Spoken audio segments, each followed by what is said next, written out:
Hi everyone. In this video, we're going to be focusing on how to build body paragraphs so they're nice and successful for essay 1 and for the rest of the essays we'll be working on this semester. Okay, so the slides we're working on today, I will make those available to you after you complete this video, and you'll be able to find them under week 5 under resources and handouts.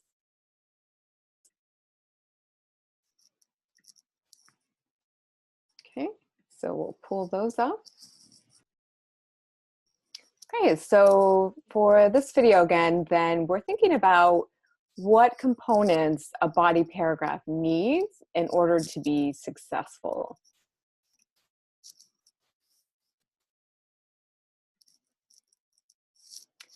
Okay, and so again, while I'll be making these slides available to you on Canvas, I encourage you to take some quick notes so you'll have those available when you go to respond to the integrated questions later on in the video.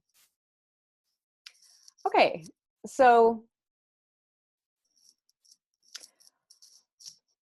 when we're thinking about how body paragraphs are structured, we've already been practicing the core skills that we need to develop successful body paragraphs.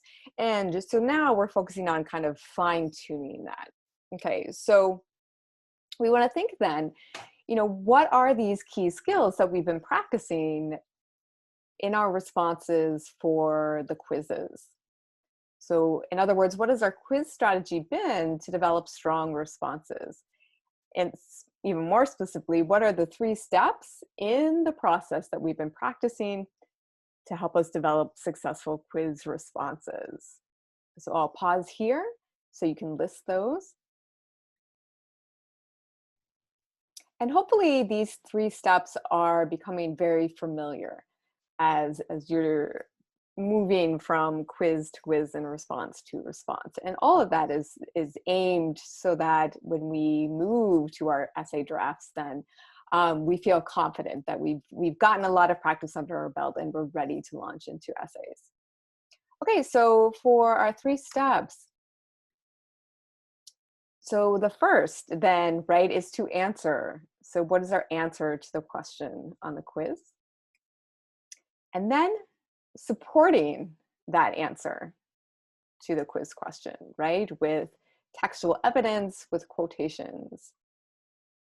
And then explaining how our textual evidence, our quotations that we bring in, support the answer that we've made, right? So how do they kind of prove that our claim is indeed valid or correct?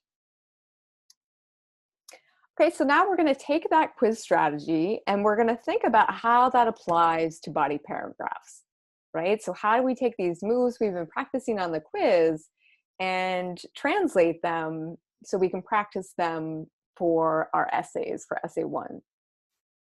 Okay, so our first step, so answer, what we end up having when we shift from quiz to essay is the claim that we will be making in the body paragraph, or in other words, our topic sentence, right? So the answer ends up being this claim, and it's going to be the primary claim of your body paragraph, right? It's central claim that dictates the organization of that body paragraph, right? And so that claim will be made in the topic sentence, and that should be the first 1 to 2 sentences of a body paragraph, right? So in those first 1 to 2 sentences, you want to indicate what claim, or for our purposes, when we're bringing 2 texts into conversation, what is the connection that you're going to be making between Who and Gladwell?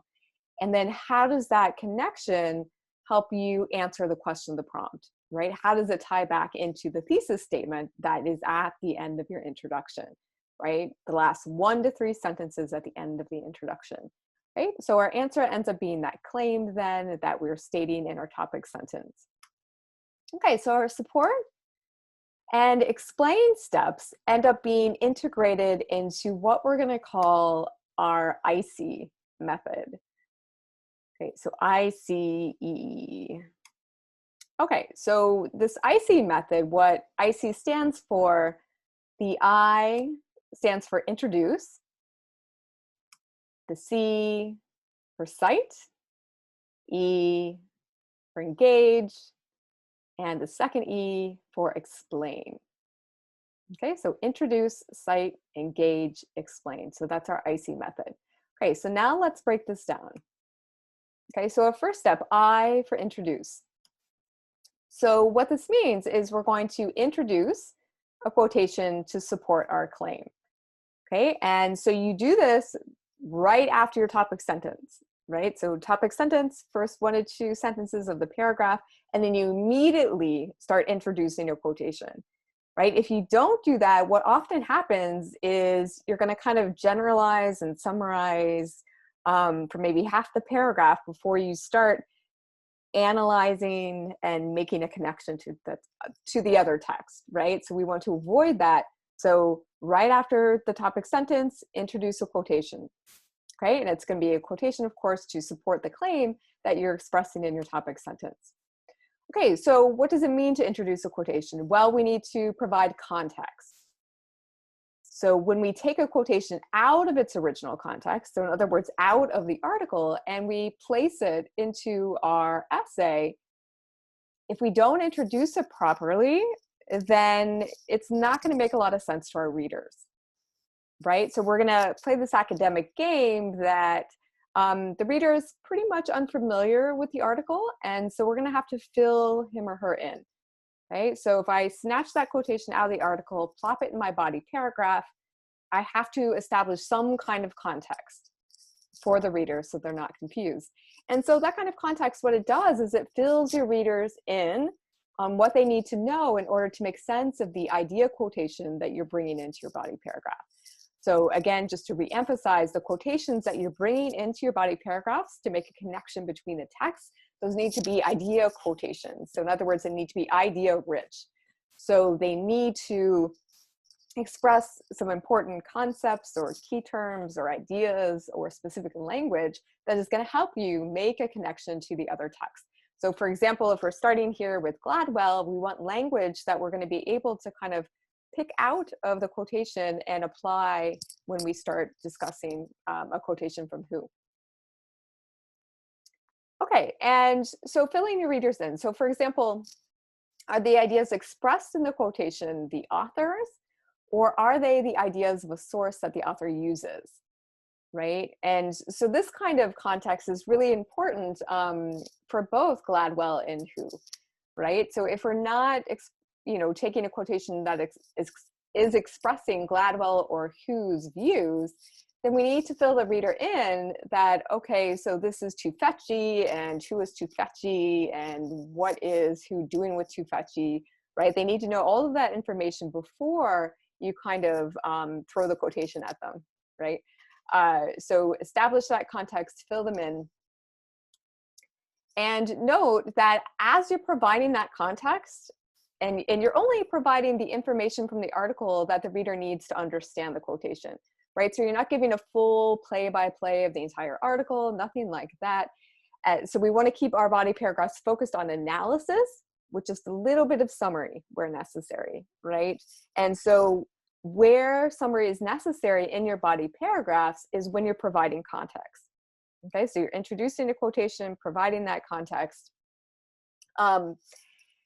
And so as you do that, you may need to bring in additional quotations or little chunks or snippets of a quotation, as I like to say, to fill the reader in. So for example, if you've chosen an idea quotation that has a key term, as will often be the case, let's say networks or hierarchies in Gladwell's case, or second act, right, social media activism, then you're going to want to bring in a quotation in which the author is defining that key term, right? So in other words, the quotation you're using, the reader is not going to understand what that key term means, so you have to slow down, provide some context, fill them in on what that means, bring in another quotation, and then you can move on to make your connection to the other text.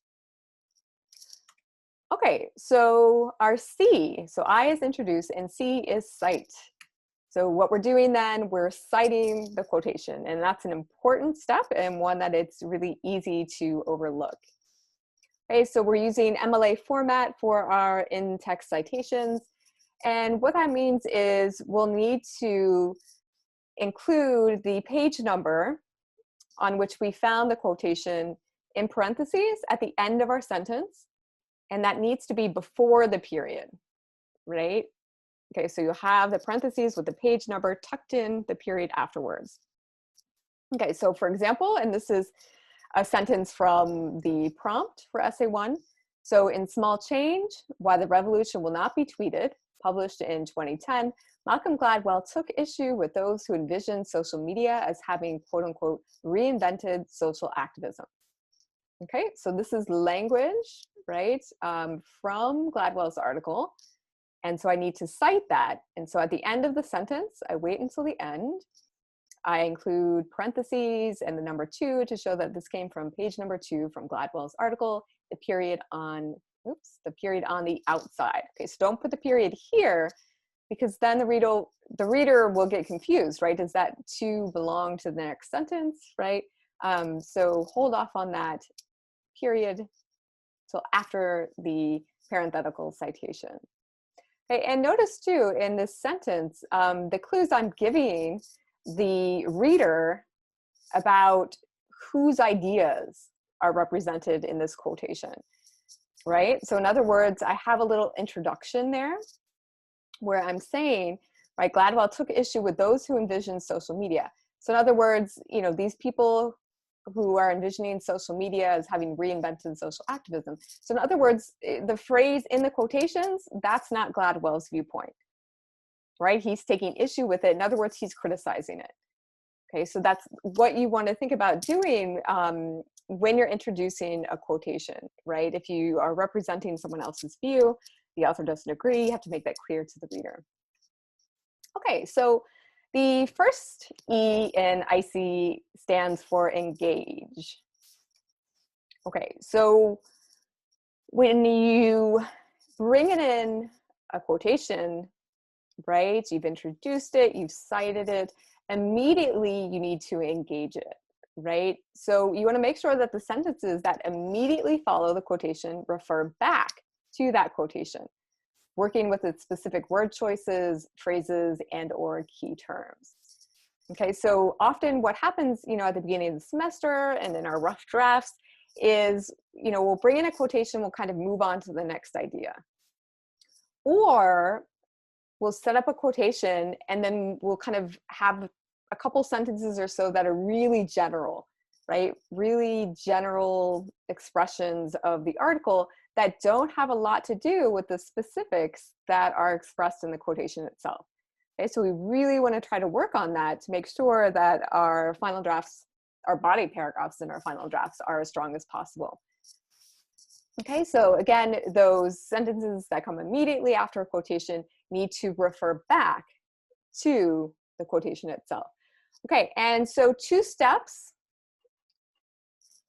to perform the engage part of our IC method.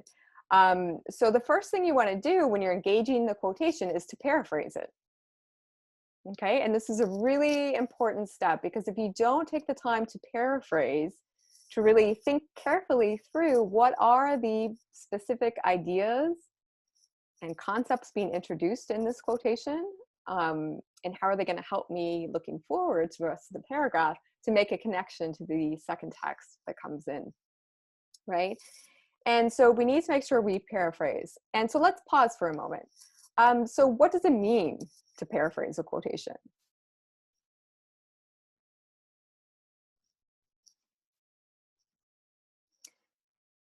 Okay, so right, paraphrasing. So paraphrasing means translating quotations into our own words. And so, in other words, to help you stay focused on and work closely with the particular language and concepts of a text, translate quotations into your own words. Okay, so right after you introduce a quotation, there I've set it up, I've cited it, I've got my page number in parentheses, then the sentence that immediately follows, it needs to paraphrase, okay? And so what that helps to do is to make sure that the connections you're making in your body paragraph are as specific and nuanced and detailed and complex as humanly possible, right? So in the early stages of drafting, those connections are going to be really broad and general. And the way to fix that is to really home in on the sentences that come after a quotation. Okay, so you want to paraphrase. And then the second way to engage a quotation, and these are important, so you want to jot these down in your notes. So first way to engage a quotation, paraphrase. Okay, and here I'm getting a little ahead of myself. So here I've given you some sample phrases that you can use to set up your paraphrase. So again, immediately after the quotation, start your sentence with a phrase like, in other words, that is, or what Gladwell or who means here is, right? And so basically, all experienced writers have these phrases in their toolbox, in their writing toolbox, right? And so these are words that signal to the reader, hey, I'm going to translate what just happened here in that quotation into my own words to get you ready for what I'm going to do with this quotation, right? So what we'll be looking for in the final draft is, okay, after a quotation, do I see any of these phrases in your body paragraph? And what we'll do, and I'll put this in the directions for the final draft, is you're going to place these phrases in bold. Okay, so I want you to really kind of take these phrases for a spin. For this essay, using these specific ones, right, you can kind of alternate between them. And then after this, you can kind of use whatever other phrase you would like to signal a paraphrase. But for essay 1, final draft, we'll use one of these 3. So in other words, that is, or what Gladwell means here. And so notice how these phrases point us back to the quotation, right? So in other words, let's revisit the quotation, right? That is, same thing. What Gladwell means here, okay, I'm translating the author. Okay, so one phrase you want to stay away from in terms of tone is what Gladwell is trying to say here, right? So avoid that phrase because it sounds like a judgment, right? So what Gladwell is trying to say here suggests that he's not managing to do it, right? He hasn't exceeded or succeeded in expressing these ideas, right? And so that's not the purpose of our essay, okay? That may be the case. You may have that view that he's not doing a very good job of getting his ideas across. But the focus of our paragraph is answering the question of the prompt. So it's analysis, right? So instead use what Gladwell means here is, right? Okay. Okay, and now we're on the second way of engaging a quotation. So the first step, right, paraphrase to engage the quotation. Second step, close read, analyze, interpret, right? So those terms are all really tightly interconnected. Okay, so to do this close reading and analyzing and interpreting, what we need to do is pull out language. So it can be a word, a phrase, a key term, or a concept from the quotation that we set up that we want to work with. Okay, so in other words, we're going to re-quote the quotation we set up.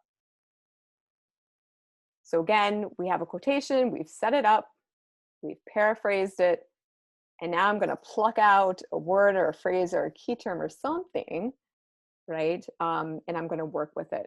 So what that visually is going to look like is you'll have a quotation that's longer, like 1 to 2 sentences, right? A kind of full-size quotation, followed by little chunks of quotation, right? Where we've re-quoted sections of the quotation in order to analyze. Okay, so to explore, when we're close reading, right, part of what we're doing is exploring the language you re-quoted. Or, okay, so to explore, you need, I don't know why I'm having trouble saying this.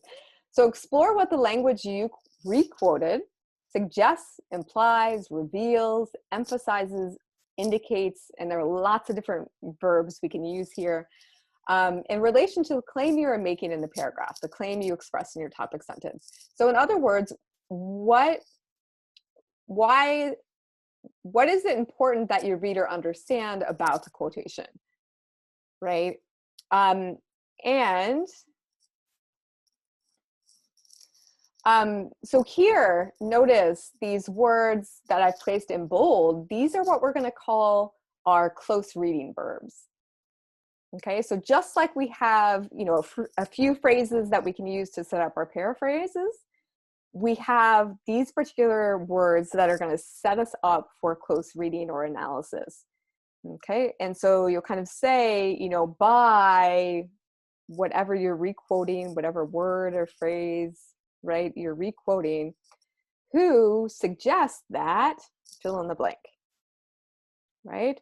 Or by whatever phrase you're taking from Gladwell, Gladwell implies that, okay? So again, just to reemphasize, so engage, it breaks down to two steps, two ways of engaging, or two stages in your engagement with a quotation. So first you paraphrase and use those sample phrases, and then you close read, analyze, interpret by requoting, and then using one of our close reading verbs. And so you want to kind of jot some of those down so you have those fresh in mind. Okay, and now our second E is for explain. And we're getting pretty comfortable with that, right, from our quiz responses. Okay, so here we've introduced, we've cited, we've engaged the quotation, now we're explaining it. Okay, and what we mean by that, we're explaining how the quotation supports the claim that you made in your topic sentence. In other words, the central claim of your body paragraph. And so for a body paragraph where you're making a connection between the two texts, that claim is connection based, right? The claim is the connection that you're making between Gladwell and who that allows you to answer the question of the prompt. Okay, so how does the work that you have performed with the quotation, when you've engaged it, right? When you've paraphrased it, when you've requoted, when you've close read and analyzed, so how does all of that work relate to the central claim of the body paragraph? Okay, so essentially, again, we're explaining how our textual evidence, our quotations are supporting the claim we're making in the body paragraph. Okay, so another thing to think about as you're explaining, so what important ideas or insights are you drawing from the quotation to help move your argument forward? Okay, and this is something that we're going to focus on, especially later in the semester with essays 3 and 4. So once we get the hang of constructing successful and fully developed body paragraphs that are well supported and explained, then we're going to start thinking about the connections between body paragraphs. And one body paragraph is going to build upon the one that came before it, right? And so this last question then is getting you thinking about those kinds of transitions between body paragraphs. Okay, so let's pause for a moment and do a quick review of our IC method. Okay, so what does the I stand for?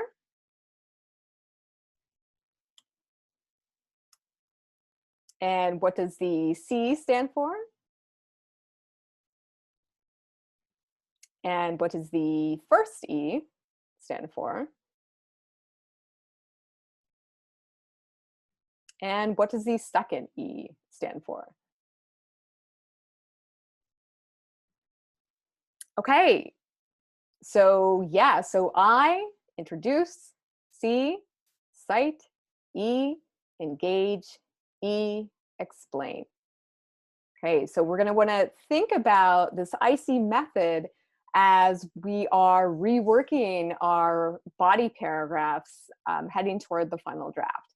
Okay, and so we're going to be doing a group activity later that helps us kind of review quiz 3, those responses. And so we want to think about how we can kind of take some of those details and connections that we made in those responses and integrate them into our body paragraphs. And so we'll kind of take and reshape and structure those body paragraphs using this particular method. Okay, so we're going to pause for another moment just to review, and these are really important points, so they bear repeating. So what 2 steps should we perform when we are practicing the engage portion of our IC method? So in other words, what are the two ways that we should engage a quotation in a body paragraph?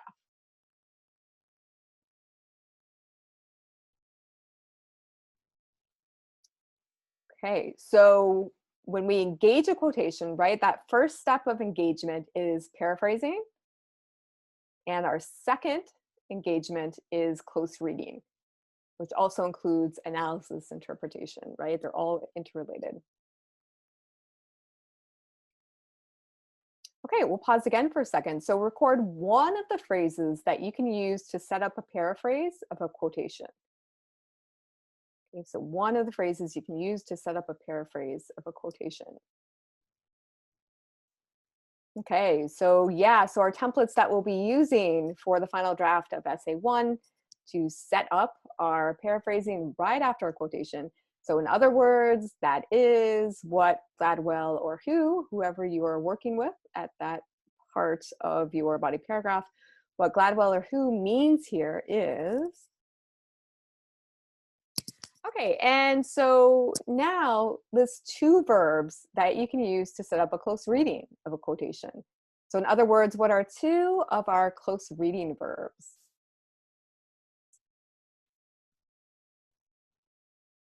Okay, and so here we have a list of 5, and these will be kind of our essential close reading terms, or sorry, close reading verbs.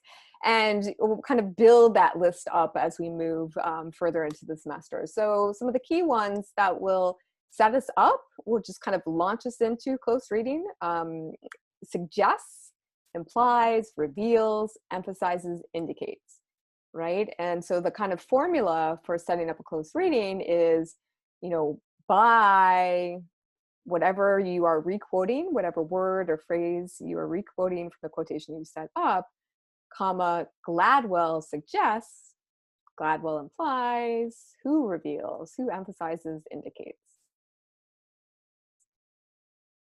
Okay, so thinking forward. So in this video, we focused on setting up and working with a quotation from one text. So in the next video, we're going to be focusing on how we structure a connection between two texts, right? So the IC method focused on one text, setting up a quotation, working with it, engaging it, explaining it. And so now we want to think about how we're going to structure that connection between the two texts for essay one. Okay, so thinking ahead to the next video then, how many times do you think we will perform the IC method in each body paragraph for essay one? Okay, and with that, we are going to pause until our next video. So that's our big cliffhanger here. So we'll answer that question in our next video when we start talking about how to use the IC method as the basis of forming connections for body paragraphs. Okay, so stay tuned and I'll see you in the next video.